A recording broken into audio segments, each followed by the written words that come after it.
Okay, quick read before I go to bed. This is a story I wrote. I'm a writer and a daydreamer. My mind is always busy, thinking of the next character to create or the next scene to write about. My point is, it's hard to catch my attention. It's hard to keep my attention. But this scene really did. I hope you, my dear listeners, will love listening to the story as much as I did creating it. I was once standing by an open window, pondering out at this old cemetery. I'm wondering about the souls resting there. It looks lonely and quiet. I wait for the old man and the red flowers. I imagine his story like I always do, when he sits by her headstone every day at noon. I can hear him singing his song. Yes, my dear listeners, I can hear him singing a love song. He still sings to her as if she were still blushing flesh, wanting to hear his beautiful song. As a writer, curiosity always got the best of me, so I left from my window one day for a closer view, and I hid under the big willow tree in the cemetery, and I watched and I listened to this beautiful scene. I wondered who she could be, this past soul who still holds the key to the old man's heart. Maybe she was his first love, or perhaps the one he let slip away. Who knows? But what I did know was whoever she was, he loved her. He still loved her very deeply, and he would love her until his last breath. I peeked around the big willow tree to see this beautiful scene when the old man began to speak and sing as if he wanted someone or anyone to listen. So I did listen, and I did write of a love story, his love story. A story I sensed he wanted to relive just as he did each day he came with red flowers, professing his love for Pearl, a rare pearl. My dear listeners, I listened closely as the old man began to sing his song, and these were the pretty words that fell from his lips. "Oh, Pearl, my rare pearl, as you sleep, my love, do you dream of before, when we danced, kissed, and loved? Yes, when we loved each other. Do you see me as I see you still, as vivid as the first scene? The first time my eyes rested your beauty, you were a rare pearl, becoming the main character in my life. I relived that moment in my mind each day. We met pumping gas at a local mom and pop store.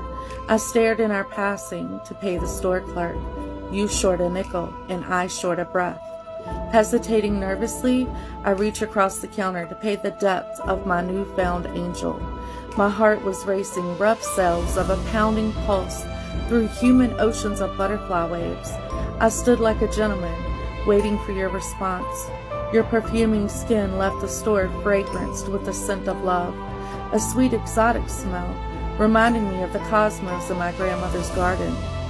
You turned around to leave, embarrassed by your coin shortage.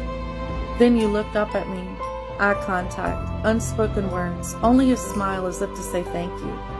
My skies are forever raining emerald from the beauty of your green eyes. Your lips were shining of a glittering gloss and a shadow of pink corals.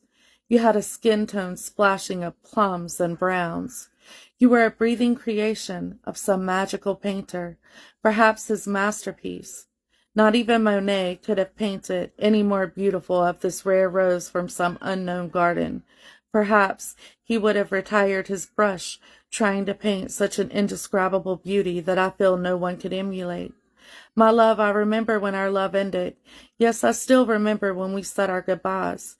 You lay ill like a cherub angel with wounded wings. I tried to hide my hurt as you caressed my face with eye contact and unspoken words. A true lady always knows when to leave a room quietly, even in her death, just as you did, my love, on that colorful October day. My dear listeners, I must say as a writer, that was one of the most beautiful scenes my eyes had ever witnessed. And before I realized it, this beautiful song the old man was singing had pulled me in closer to this gorgeous scene, and I found myself no longer hiding under the willow tree. Now I was close enough for the old man to look over at me, realizing I had been listening to him sing his beautiful song. And this is what he said to me. I have watched you stare from your window many days and wonder my story. So here, Please take this.